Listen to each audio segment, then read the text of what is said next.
ఇది ఒక ఆవేదన భరితమైన కథ. ఒకరి మెదడులో పుట్టిన ఆలోచన వారికే సొంతం. అది వారి హక్కుగా ఉంటుంది.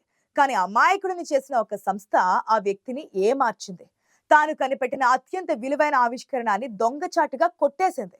దాంతో ఆ వ్యక్తి తీవ్రంగా నష్టపోయాడు.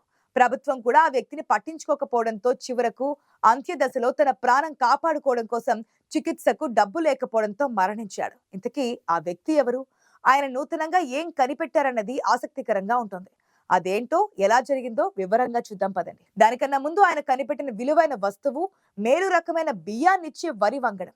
దానిని మనం ఇప్పుడు హెచ్ఎంటి రైస్ అని పిలుచుకుంటున్నాం కదా. నిజానికి ఈ రైస్ తో వండిన అన్నం లేందే సామాన్య మధ్యతరగతి ప్రజలకు ముద్ద దిగదని చెప్పొచ్చు. హెచ్ఎంటి రైస్ ఎంత పాపులర్ అంటే అది ప్రపంచ వ్యాప్తంగా పేరు మోసింది. ఇక దీనిని కనిపెట్టింది ఎవరన్నది చూద్దాం. ఆయన ఒక వ్యవసాయం చేసుకునే రైతు. పెద్దగా చదువు లేకపోయినా సొంతంగా సంపాదించుకున్న నాలెడ్జ్ తో పేరు మోసిన ప్లాంట్ బ్రీడర్. పేరు దాదాజీ రామ్జీ కోబ్రగాడే. మహారాష్ట్రలోని చంద్రాపూర్ జిల్లా బుద్ధిస్ట్ దళిత గ్రామం నాందేడ్లో జీవించేవారు. ఆయన తన స్వశక్తితో అప్పటికే 9 రకాలైన వరి వంగడాలను అభివృద్ధి పరిచారు. రైతుగా ఆయన జీవిత ప్రస్థానం స్ఫూర్తిదాయకంగా ఉంటుంది. చిన్న వయసులో తండ్రికి సాయం చేస్తూ వ్యవసాయం గురించిన మెలకువలను నేర్చుకున్నారు. ఆ క్రమంలోనే ఓ రోజు దాదాజీ తమ వరి పొలంలో ప్రత్యేకంగా కనిపిస్తున్న ఒక వరి కంకను గమనించారు. అది చూస్తే అన్ని కంకులకు పూర్తి భిన్నంగా ఉంది. పరిశీలించి చూడగా ఇతర వంగడాల కన్నా దీని గింజ పొడవుగా ఉంది, పైగా సన్నగా ఉంది. దాంతో ఆ కంకులను వేరు చేశారు. ఆ వెంటనే దాదాజీ మొత్తం పొలాన్ని క్షుణ్ణంగా పరిశీలించగా అలాంటివే మరో 4-5 మొక్కలు కంకులతో విరబూసి కనిపించాయి. ఆ గింజల్ని విడిగా సేకరించి వాటితో నారు పోశారు. అలా వచ్చిన పంటను మళ్లీ వేశారు. తాలు తీసి స్థానిక మిల్లులో బియ్యం పట్టించారు. అంతే, ఆ బియ్యంతో వండిన అన్నం టేస్టే వేరుగా కనిపించింది. దాంతో ఆయన తాను తయారు చేసిన సీడ్ ను ఇరుగు పొరుగు రైతులకు ఫ్రీగా ఇచ్చారు. పంట విరగ కాసింది. దాంతో మార్కెట్లో ఆ బియ్యానికి ప్రత్యేకంగా రేటు మొదలైంది. దాంతో రైతులకు, వ్యాపారులకు అందరికీ మంచి లాభాలు వచ్చి పడ్డాయి. ఇంతకీ ఈ బియ్యానికి హెచ్ఎంటి అనే పేరెందుకు వచ్చిందన్న దానికి ఒక కథ ఉంది. ఎందుకంటే అప్పట్లో నాణ్యత అంటే హెచ్ఎంటి వాచ్లదే అని చెప్పుకునేవారు. ఈ వంగడానికి పేరేం పెడదామని ఆలోచిస్తూ ఉండగానే తన చేతికి ఉన్న హెచ్ఎంటి వాచ్ వంక వైపు ఒకసారి చూసి ఆ వెరైటీకి హెచ్ఎంటి అని నామకరణం చేసేశారు దాదాజీ. అయితే అక్కడే తను మోసపోయారు. తాను కనిపెట్టిన ఆవిష్కరణాన్ని రిజిస్టర్ చేయించాల్సి ఉండింది. కానీ ఎక్కడో మహారాష్ట్రలోని విదర్భ ప్రాంతం మారుమూలలో ఉండే పేద దళిత రైతుకు పేటెంట్ల దందాల గురించి ఏమీ తెలియదు. ఈ వంగడం చూస్తుండగానే దేశవ్యాప్తంగా పాపులర్ అయింది. వార్తల్లో ఆ బియ్యం విశిష్టత గురించి మారుమ్రోగిపోయింది. దాంతో చుట్టుపక్కల రాష్ట్రాల వారు కూడా దాదాజీ వద్దకు వచ్చి వంగడం గురించి, పెంపకం గురించి తెలుసుకున్నారు. పాపం అమాయకుడైన దాదాజీ వంగడం గురించిన మెలకువలన్నీ వారికి చెప్పడంతో పాటు తాను పండించిన వరి గింజలను కూడా వారికి ఫ్రీగా ఇవ్వడం మొదలుపెట్టారు. అలా దేశంలోని అన్ని రాష్ట్రాలలో దాదాజీ పేరు మారుమ్రోగిపోయింది.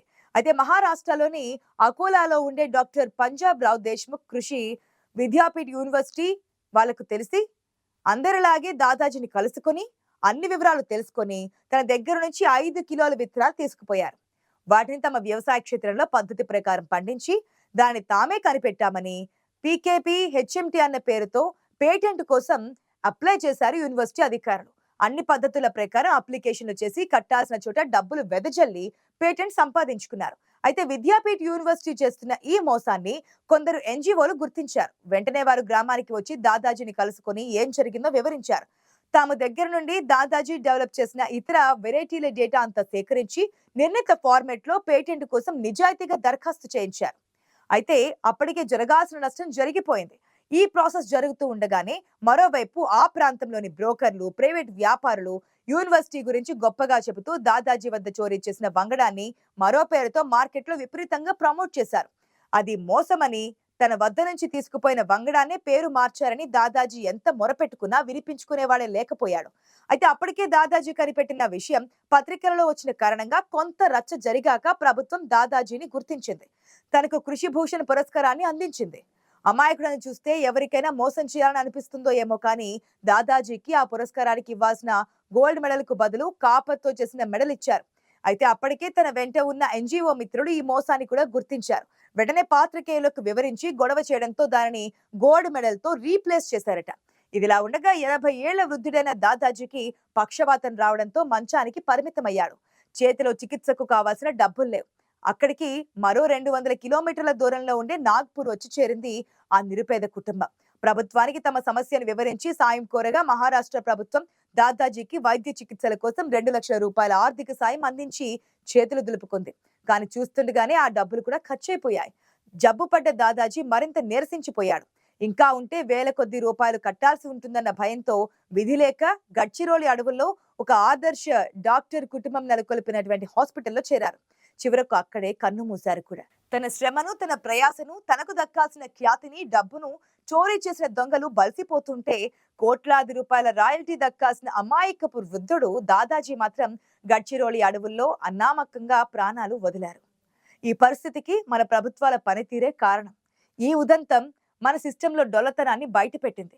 ప్రస్తుతం ఆయన జీవించి లేకున్నా ఆయన సృష్టించిన హెచ్ఎంటీ బియ్యాన్ని మనం తింటున్నాం.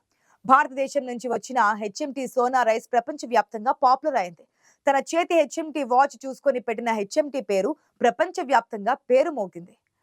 ఇక మనకు తెలిసి సన్న బియ్యం అంటేనే హెచ్ఎంటీ. ఇది లేకపోతే ముద్ద దిగిన వారెందరో ఉన్నారు. ఈ అపూర్వ విషయాన్ని కనిపెట్టినందుకు కోట్లకు కోట్లు దక్కాల్సిన ఒక చిన్న దళిత రైతును ఆ యూనివర్సిటీ మోసగించింది. పరిశోధనలు చేతకాని శాస్త్రవేత్తలు ఈ అమాయకపు రైతు డెవలప్ చేసిన వరి రకాన్ని హైజాక్ చేసి పేటెంట్ రైట్స్ పొందారు. కానీ కష్టపడి తాను పాపులర్ చేసి రైతు మాత్రం తన అనారోగ్యానికి సరైన చికిత్స కూడా చేయించుకోలేక అనామకుడిలా చనిపోయారు. ఇదే ఏ అదానియో అంబానీయో వెనుకుంటే ఇలా జరిగి ఉండేదే. పాపం తన పేదరికాన్ని అలసుగా తీసుకుని తనకు తెలియకుండా మరొక పేరుతో దాదాజీ వంగడాన్ని తమదిగా నమోదు చేయించుకున్నారు. ఇది మన యూనివర్సిటీలో డొల్లతనం తప్ప మరొకటి కాదు.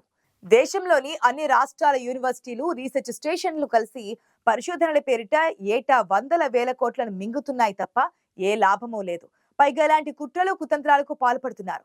నిజంగా ఈ విషయం అక్కడికి సమీపంలోని నాగపూర్ లో ఉండే కేంద్ర రోడ్లు రహదారుల మంత్రి గడ్కరీ గారికి తెలియదా? ఆయనకి ఇలాంటి ఇన్నోవేషన్ విషయాల పట్ల ఎంతో ఆసక్తి ఉంటుంది.